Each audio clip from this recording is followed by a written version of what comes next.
नमस्कार फ्रेंड्स। सासा बाम की राष्ट्रीय महासम्मेलन अपने आप में एक बहुत ही बेहतर और अनूठा कार्यक्रम है।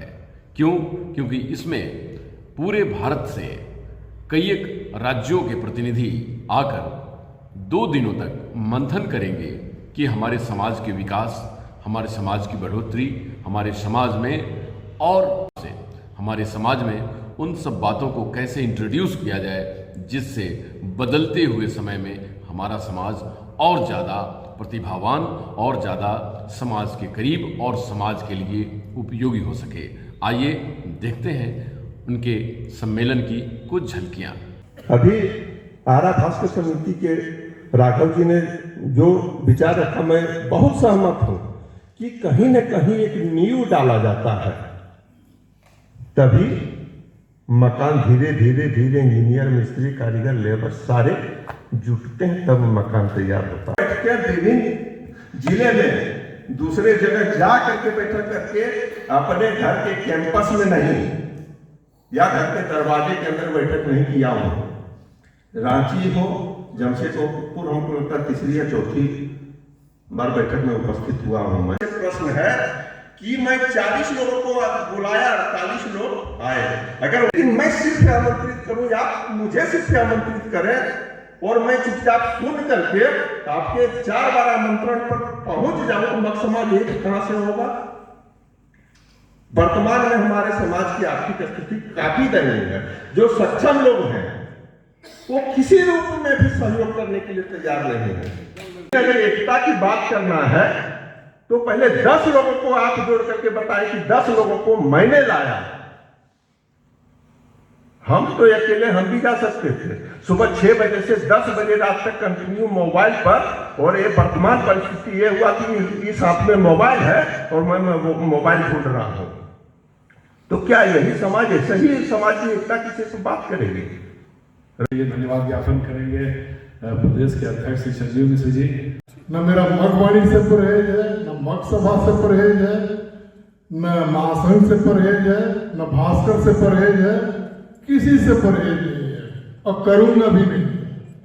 एक कोशिश मेरी जारी रहेगी कि तमाम संस्थाओं को किसी न किसी रूप में जोड़ूं। धन्यवाद। आज के इस कार्यक्रम में प्रथम सत्र के कार्यक्रम में मंचासीन राष्ट्रीय प्रवक्ता श्री चंदन मिश्रा जी एवं अन्य प्रदेश से आए हमारे गणमान्य अतिथिगण एवं हमारे बीच उपस्थित गणमान्य सभी मगबंधु, क्योंकि इस कार्यक्रम का सत्रावसान हो रहा है इसलिए भोजन का भी समय हो गया है। सासा ब्राह्म की 2 दिवसीय एक महासम्मेलन का आयोजन, इसका मुख्य उद्देश्य क्या है और इसका क्या कार्यविधि है और इसमें क्या क्या होने वाला है? इसका मुख्य उद्देश्य है राष्ट्रीय स्तर पर मग जागृति एवं हमारी चेतना को जो है मजबूती के साथ राष्ट्रीय पटल पर स्थापित करना।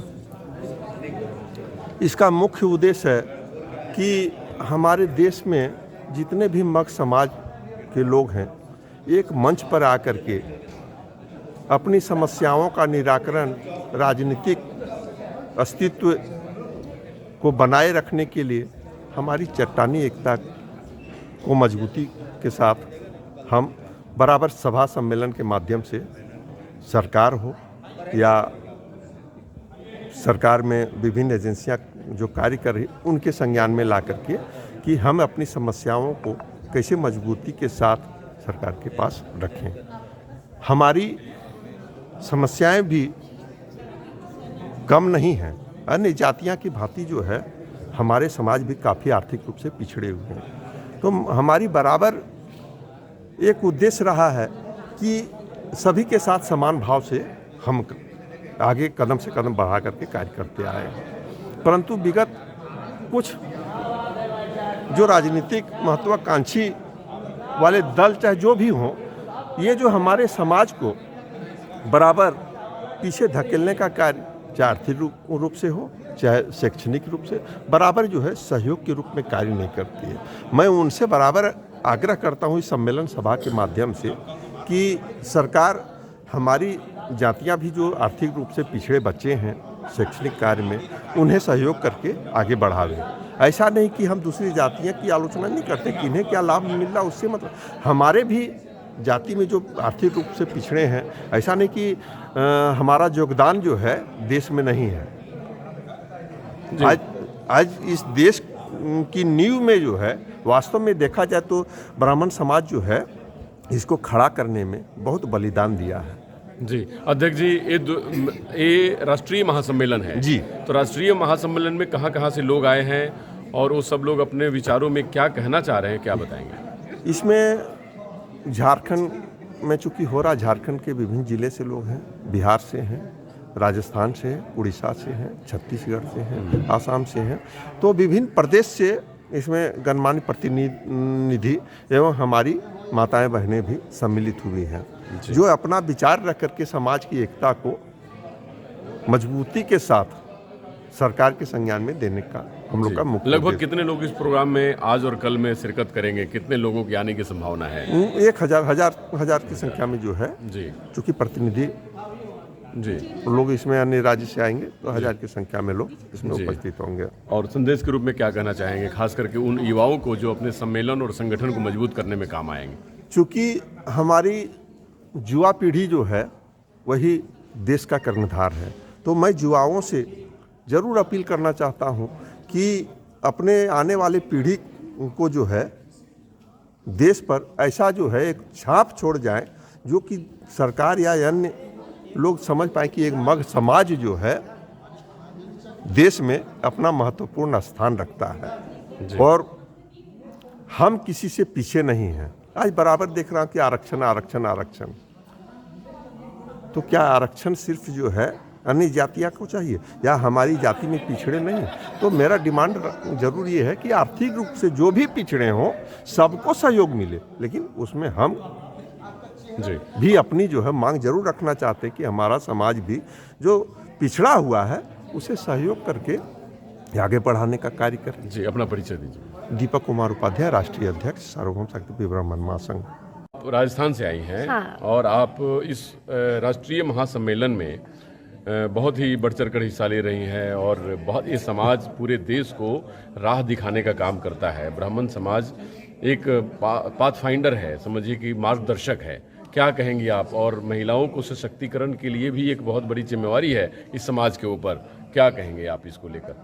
सिर्फ हमारे समाज की ही नहीं, महिलाओं की जिम्मेदारी हर समाज के लिए है बराबर, कि महिलाएं जब खुद आगे आएंगी ना तभी सुदृढ़ कर पाएंगी समाज को।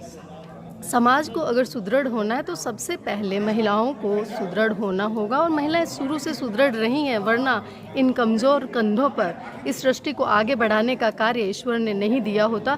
तो महिलाएं शुरू से सुदृढ़ हैं, बस उन्हें अपनी उन क्षमताओं को, इच्छाओं को जागृत करना होगा, अपनी ताकत को पहचानना होगा और उसके बाद में उसको इम्प्लीमेंट करना होगा। और युवाओं और बच्चों के लिए मेरा सिर्फ एक ही बात कहना है कि युवाओं को अब किसी भी क्षेत्र में जाएं वो अपना सर्वस्व न्यौछावर कर दें, अपनी पूरी ताकत लगा दें। अगर आप मोची भी बने ना, मोची का काम भी कर रहे हैं ना, तो वो ऐसा हो कि आपके पूरे शहर में उसके जैसा कोई ना कर सके। अगर आप पंडिताई का काम कर रहे हैं तो आज जो अयोध्या में मंदिर बना है, राम मंदिर, उसमें जो हमारे समाज का मृदुल पांडे हैं वो मुख्य पुजारी के रूप में आए हैं, तो अपने आप को इतना झोंक दे उस पूजा पाठ में भी कि उस जगह पे पहुंच जाए। तो जो भी कार्य करे उसमें अपना 100% दे, सर्वश्रेष्ठ प्राप्त करे। और उसके लिए मेहनत की ज़रूरत होती है, सहयोग की ज़रूरत होती है। तो परिवार में, घर में महिलाएं, उनको वो वातावरण उपलब्ध करवाएं तो उससे उनको ये फ़ायदा मिल सकता है और वो अपने सर्वोच्च स्तर पर पहुंच सकते हैं।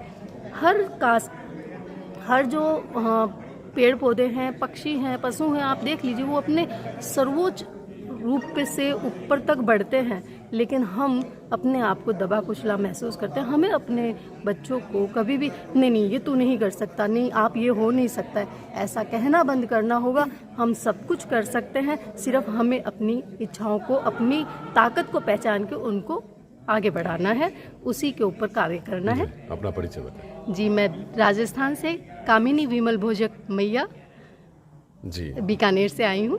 धन्यवाद, धन्यवाद, बहुत बहुत धन्यवाद और स्वागत है आपका। मैडम, आप पटना से आई हैं और बिहार राजधानी रही है सभ्यता, संस्कृति और महिलाओं के लिए खासकर लोकतंत्र की शुरुआत अगर हुई तो पटना और बिहार से ही हुई है। महिलाओं की सशक्तिकरण की भी शुरुआत वहीं से हुई है। तो ये जो राष्ट्रीय महासम्मेलन है, क्या इसमें उन सब बातों की भी चर्चा की जाएगी जिससे कि महिलाओं को सशक्त किया जाए, महिलाओं को एम्पावर किया जाए, महिलाओं को रोजगार से जोड़ा जाए? क्योंकि ब्राह्मण समाज हमेशा राह दिखाता रहा है पूरे समाज को, पूरे देश को, पूरी दुनिया को। तो क्या ये समाज महिलाओं के लिए क्या वो सशक्त है या वैसा कोई योजना है कि जिससे कि उनको रोजगार से जोड़ा जाए, उनको शिक्षा और अन्य उच्च शिक्षा से भी जोड़ी जाए? आज की नारी सशक्त हो चुकी है क्योंकि लोग हमें हमारे नाम से जानते हैं। पहले हमारे पिता के नाम से जानते थे, पति के नाम से जाना जाता था, और हमारे लिए पिता और पति दोनों ही आदर्श होते हैं। और हम महिलाएं सशक्त हो रही हैं, आज समाज में स्थापित हो रही हैं और लोगों को जागरूकता की तरफ बढ़ा रही हैं। मैं भी बहुत सारी ऐसी योजनाओं को चलाती हूँ जो भी समाज की महिलाएं हैं उन लोगों को सशक्त बनाती हूँ। मैं ट्रेनिंग सेंटर करके और उन लोगों को रोजगार का अवसर देती हूँ और वो खुद का अपना रोजगार चला के आत्मनिर्भरता की ओर एक कदम बढ़ाती हैं। और जहाँ तक हमारे इस समाज की बात है, ब्राह्मण समाज की बात है, तो अपने समाज के लिए अभी हम लोग एकजुट होके यहाँ 2 दिवसीय राष्ट्रीय महासम्मेलन हो रहा है। कल हमारे पारिवारिक भी सम्मेलन होगा, हमारे पूरे परिवार के लोग आएंगे, हम लोग आपस में मिलेंगे क्योंकि देश विदेश में हम लोग बसे हुए हैं और ये बहुत अच्छा मौका है कि हम एक परिवार की तरह यहाँ आके अपने जितनी भी समस्याएं हैं उसके समाधान का निदान यहाँ करें और हम लोग मिलें और एकजुट हों। हमें किसी की ज़रूरत नहीं है कि हमें किसी सरकारी योजना का लाभ नहीं लेना है, क्योंकि हमारे जो प्रधानमंत्री मोदी जी हैं वो जाति धर्म देख के योजना का लाभ नहीं देते हैं। लेकिन हम अगर एकजुट होते हैं, हम मुट्ठी भर ही लोग हैं लेकिन किसी की मुट्ठी में आने वाले नहीं हैं। यह संदेश यहाँ से मैं देना चाहूँगी कि जब भी ज़रूरत हो, कुछ भी ब्राह्मण की ज़रूरत हो, ब्राह्मण महिलाओं की ज़रूरत हो, ब्राह्मण परिवार की ज़रूरत हो, राष्ट्र हित में, देश हित में, तो हम सभी एकजुटता के साथ वहाँ खड़े मिलेंगे और सबसे आगे रहेंगे। क्योंकि आपने भी देखा है कि ब्राह्मणों ने राज नहीं किया है, राज करवाया है और देश को दिशा दी है। जी, बहुत बहुत धन्यवाद। अपना परिचय बताइए। मैं प्रीति पाठक, समाज सेवी। फ्रेंड्स, आपने कुछ महानुभावों की बातें सुनी होंगी जिन्होंने समाज और समाज के युवाओं को, महिलाओं को समाज से जोड़ने और समाज में अग्रणी भूमिका निभाने का काम किया। जब भी किसी समाज में युवाओं को और महिलाओं को जोड़ा जाएगा, उनको अधिकार दिए जाएंगे, उनका सदुपयोग किया जाएगा, तो वो समाज अग्रणी होगा, अत्याधुनिक होगा और विकसित होगा। इंडिया टीवी ऑनलाइन की वीडियो को लाइक करें, शेयर करें, सब्सक्राइब करें। नमस्कार, डॉक्टर अनुज शर्मा के साथ।